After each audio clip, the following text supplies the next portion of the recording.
में भी। मैं Mushtaq Khan from S triple T C crane से रिलेटेड इस वीडियो में बताने जा रहा हूं कि एक क्रेन ऑपरेटर के लिए लोड चार्ट को समझना कितना ज़रूरी, कितना मुश्किल और कितना आसान है। अक्सर लोड चार्ट को डिफ़िकल्ट या जटिल समझा जाता है, जिसके कारण लोग इस ट्रेड में आने से डरते हैं। यहाँ तक कि दूसरी हैवी इक्विपमेंट मशीनों जैसे shovel, grader, loader, forklift, hydra, gantry, Poclain आदि के पढ़े लिखे काबिल ऑपरेटर भी। तभी तो गल्फ आदि देशों में फिलीपींस, पाकिस्तान आदि के क्रेन ऑपरेटर धूम मचा रहे हैं। कभी भारत के क्रेन ऑपरेटर मचाया करते थे, शिखर पर हुआ करते थे, लेकिन आज के भारतीय क्रेन ऑपरेटर टेस्ट में, इंटरव्यू में टाइम टाइम फेस हो जा रहे हैं, जबकि उन देशों में लोग मोबाइल क्रेन तक सरकार द्वारा फ्री फोकट में सीखकर अब्रॉड जा रहे हैं। और अपने भारत में लोग अपना धन लगाकर भी क्रेन नहीं सीख रहे हैं। क्या सीख रहे हैं? चालाकी सीख रहे हैं, जैसे कोई सरकारी पद प्राप्त करना हो। देखिए, एक पढ़ा लिखा स्किलफुल कॉम्पिटेंट क्रेन ऑपरेटर आगे चलकर क्रेन रिगिंग सुपरवाइजर तक बन जाता है। इंडिया ही नहीं, गल्फ आदि देशों में भी। जबकि एक कम पढ़ा लिखा गरीब मजदूर रीगर बन जाता है। रीगर बनना आसान है, उसमें कोई पैसा नहीं लगता।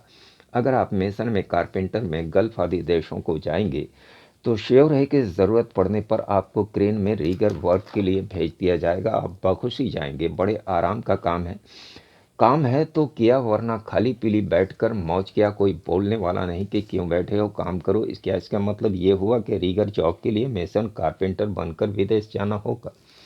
बिल्कुल भी नहीं। एब्रॉड एम्प्लॉयमेंट एजेंसियों में रीगर का रिक्वायरमेंट भारी संख्या में अवेलेबल रहता है। आप क्रेन ऑपरेटर से भी कम खर्चों में गल्फ आदि देशों में रीगर जॉब पा सकते हैं, लेकिन उसमें एक्सपीरियंस और ट्रेनिंग जरूरी है, वरना विदेश से भी रिजेक्ट कर वापस भेज दिया जाता है। मात्र 1 साल का एक्सपीरियंस सर्टिफिकेट किसी कंपनी से उसके इंजीनियरिंग या कंस्ट्रक्शन साइट में बतौर रीगरमैन क्रेन के साथ वर्क करके प्राप्त किया जा सकता है, और उसकी ट्रेनिंग मामूली चार्ज फीस पर मात्र 2 से 3 महीने में by theory and practical S triple T C से प्राप्त कर सकते हैं। मेरे यहाँ रीगर के सारे फंडे सीखने को मिल जाएंगे। आर्या हबिस से लेकर रस्से में गांठ लगाना तक मैं सिखा दूंगा। लेकिन पहले ये बता दूं कि रीगर की स्टार्टिंग सैलरी क्रेन ऑपरेटर से कम होती है।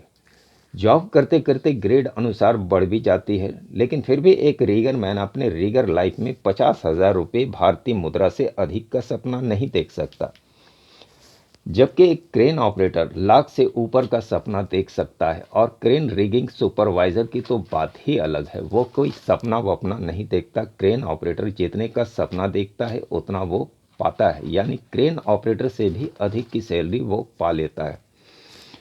लेकिन ऐसा नहीं है कि एक रीगर को भविष्य में क्रेन ऑपरेटर या क्रेन रिगिंग सुपरवाइजर बनने का चांस मिल जाता होगा। बिल्कुल भी नहीं, कभी भी नहीं, कहीं भी नहीं। जबकि crane operator crane rigging supervisor बन सकता है अगर वो educated, skillful, competent crane operator है और कंपनी में उसका अच्छा एक्सपीरियंस रहा है, तो उसे क्रेन रिगिंग सुपरवाइजर बनने का चांस मिल जाता है। पर रीगर रीगर ही रहता है। अगर आप क्रेन ऑपरेटर बनना चाहते हैं तो आपका एस ट्रिपल टी सी में मोस्ट वेलकम है। मेरे यहाँ साधारण चार्ज फीस पर बेसिक फंडामेंटल के साथ क्रेन ऑपरेटर का ट्रेनिंग कोर्स कराया जाता है। मात्र 2 से 3 महीने में एडमिशन से रिलीज के दिन तक क्रेन और क्रेन ऑपरेटिंग सिस्टम की पूरी थ्योरी पढ़ाई, और उस पीरियड में 2 अलग-अलग डिफरेंट टाइप की मोबाइल क्रेनों में ट्रेनिंग फील्ड की तरह वर्क फील्ड प्रैक्टिकल देकर किसी भी तरह के कैंडिडेट के अंदर इतना नॉलेज भर दिया जाता है जो कहीं 10 साल वर्क करके प्राप्त नहीं किया जा सकता। ये चैलेंज है, लेकिन उसके लिए एस ट्रिपल टी सी के नियमों और शर्तों का पालन आवश्यक है। मेरे यहाँ मोबाइल क्रेन का सबसे इम्पोर्टेंट चीज लोड चार्ट कैलकुलेट करना सिखाया जाता है। जी हाँ, लोड चार्ट, जिसे आज भी अधिकांश क्रेन ऑपरेटर नहीं जानते हैं। जानने का सिर्फ और सिर्फ ढोंग करते हैं और मुसीबत खड़ी करते हैं। दिल्ली जैसी भीषण क्रेन दुर्घटनाओं को अंजाम देने के लिए आज भी तैयार रहते हैं। 2008 से टाइट सेफ्टी और सिक्योरिटी के अंतर्गत काम करते हैं, इसलिए एक हद तक सेफ रहते हैं। क्योंकि सेफ्टी वाले भी क्रेन सेफ्टी के कुछ फंडे गांठ बांधे रखते हैं। वो ये कि वे किसी भी मोबाइल क्रेन के बूम का टेलीस्कोपिक सेक्शन थोड़ा भी एक्सटेंड होने पर 55 डिग्री एंगल के नीचे स्विंग करने ही नहीं देते हैं। ज़्यादा की तो बात ही अलग है। लोड के साथ बूम को अंदर बाहर तक नहीं करने देते हैं। क्योंकि वे जानते हैं कि अधिकांश क्रेन ऑपरेटर क्रेन के बेसिक फंडामेंटल से अनजान होते हैं और कभी भी दुर्घटना मोल ले सकते हैं। लोड के हिसाब से लिफ्टिंग पोजीशन क्या होना चाहिए, boom telescopic section limitation, work load radius limitation, work areas wise boom angle, hoist position, perfect tip height calculation, rating load, tipping load conditions, load detection, lattice extension, fly jib, offset position, bold line, part of line आदि nomenclature तक उनकी समझ के बाहर होता है। लेकिन हाँ, उनके पास उनके उस्ताद की बताई थ्योरी ज़रूर होती है जो बेसिक थ्योरी से मिलती जुलती है पर परफेक्ट नहीं होती। उसमें जोखिम होता है, यानी खतरा। आप ही देख लीजिए कि कैसे परफेक्ट हो सकती है। इतने सूंड में इतना लोड ले लेंगे और इतने हाथ या धाप में इतना लोड उठा लेंगे। जैसे घर की खेती है, जहाँ एक बित्ता ज़्यादा होने पर क्रेन का दिवालिया हो जाता है, वहाँ वे बूम को बूम बोलना नहीं जानते, सूंड जानते हैं। यानी बूम को हाथी के सूंड से और लोड रेडियस को मीटर के बजाय हाथ या कदमों के धाप से वर्क लोड की मेजरिंग करते हैं। ड्रैगिंग करना तो वे अपना परमाधिकार समझते हैं, जबकि सेफ्टी वालों ने उसे प्रतिबंधित कर रखा है, क्योंकि एक अंतर्राष्ट्रीय सर्वे में पाया गया है कि अधिकांश क्रेन दुर्घटनाएं ड्रैगिंग के कारण ही होती हैं। फिर भी 90% क्रेन ऑपरेटर आज भी ड्रैगिंग को उतारू रहते हैं और सेफ्टी से नज़र बचाकर करते भी हैं। क्रेन के शिप्स गार्ड्स को जाकर देखिए, सबूत मिल जाएगा।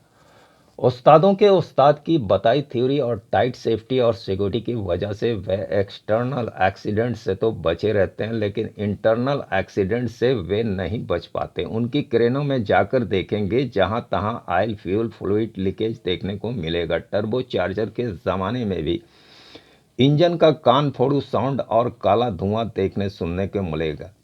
लोड चार्ट और उसका डायग्राम जो ऑपरेटर केबिन में लगे मेटेलिक प्लेट्स पर छपा हुआ होता है, कभी खराब होने वाला ही नहीं, क्रेन में देखने को ही नहीं मिलेगा। आखिर उस्तादों के उस्ताद की बताई थ्योरी के आगे भला उसका क्या काम। देखिए, मैं पहले भी बता चुका हूं कि लोड चार्ट वो मैथमेटिक्स है जिसके द्वारा क्रेन और क्रेन वर्क आसान और सुरक्षित हो जाता है, making light work of heavy burdens. वरना उसके बिना क्रेन और क्रेन वर्क खतरे में पड़ जाता है। नई नवेली क्रेन की बैंड बज जाती है। मैंने पिछले वीडियो में अपनी आंखों देखा एक वाकया कह सुनाया था, लेकिन वे बेचारे क्रेन ऑपरेटर कहाँ से समझे। रिलायंस की कंपनियों में जाएं तो सब समझ में आ जाएगा। देखिए, वर्क करते हुए क्रेन ऑपरेटरों को दसों साल सर के ऊपर से गुजर जाता है, पर लोड चार्ट उनके भेजे में नहीं आता है। लेकिन आप मेरे यहाँ आकर देखिए, STTC में एड्रेस, कॉन्टैक्ट नंबर मेरे चैनल के सिर्फ मेरे चैनल के किसी भी वीडियो के डिस्क्रिप्शन में मिल जाएगा। मेरे यहाँ मात्र 10 दिन में, जी हाँ, मात्र 10 दिन में लोड चार्ट का पूरा फंडा और फार्मूला कैंडिडेट के भेजे में भेज दिया जाता है, जिसे देखकर आप भी कहेंगे कि वाह भाई वाह, लोड चार्ट कोई डिफ़िकल्ट, कोई जटिल नहीं, ये तो बिल्कुल आसान है, ठीक किसी बनिए की उसकी दुकानदारी के हिसाब किताब के समान है। लोड चार्ट के फंडे को जब आपने समझ लिया तो दुनिया की किसी भी क्रेनों में, चाहे वो किसी भी टाइप की हो या किसी भी कैपेसिटी की, 20, 30, 40, 50, 60 या 80 टन की क्रेन हो या 100, 200, 300 या 500 टन की, आप उसके लोड चार्ट और डायग्राम की सहायता के बगैर और बिना किसी कंप्यूटराइज्ड मॉनिटरिंग डिवाइस के किसी भी तरह के क्रेन वर्क को बखूबी अंजाम देंगे। और जानकार ऑपरेटर देता भी है, कैसे किस तरह पूरे विस्तार से बताऊंगा अपने वीडियो में। बस एक छोटा सा लाइक कर दीजिए इस वीडियो को। अगर आप मेरे चैनल पर नए हैं, चैनल को अभी तक सब्सक्राइब नहीं किया है तो सब्सक्राइब कर दीजिए, बेल आइकन को भी दबा दीजिए, ताकि क्रेन से रिलेटेड मेरे दूसरे वीडियोस भी आपको देखने को मिल जाए और नए वीडियो का नोटिफिकेशन सबसे पहले आप